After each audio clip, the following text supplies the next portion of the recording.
Assalamualaikum, selamat datang. Hai guys, mek isawak mek nak mula mukbang na mantap. Pais paya. Oh, nyem. So kita pais na mantap.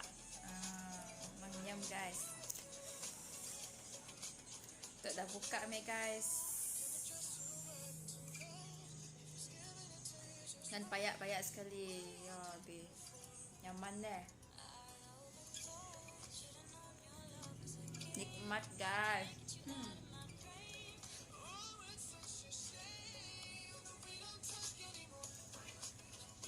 Mun tak orang ceri di mok tak orang kali. Sikit sepesan sikit cukup. Mesti tak mok 10 ringgit. Saya sik kadang kami.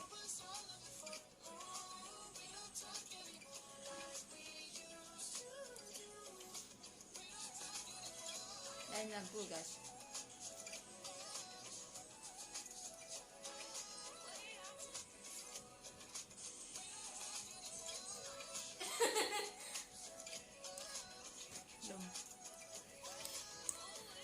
Dah buka lagi guys. Cukup tak dah 4 ringgit tu dah.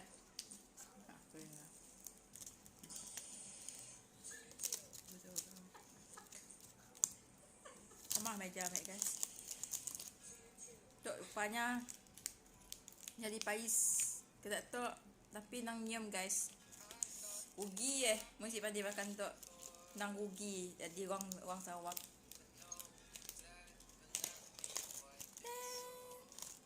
Mek buka sikit-sikit lah guys. Senang nak langgar. Contoh rupanya guys. Tok payak. Tok dah mantap tek.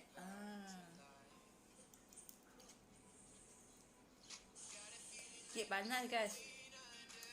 Order dengan orang dek lama sejerit tu.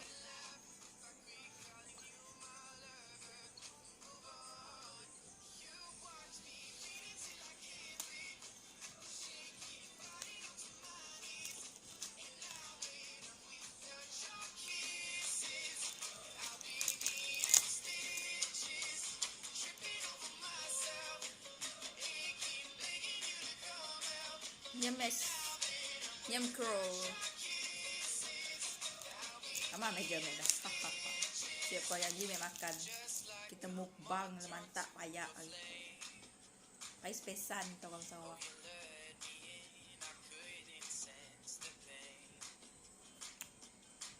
Nyem guys.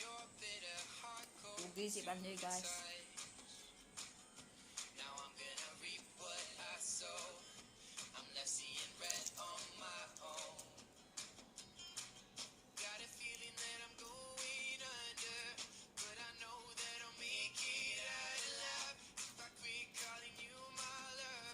Prop bunyinya.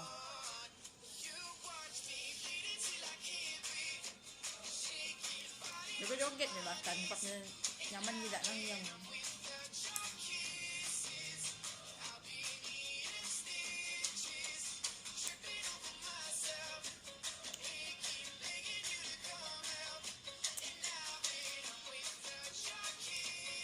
Okay lah guys, tu je mukbang kita itu. Bye.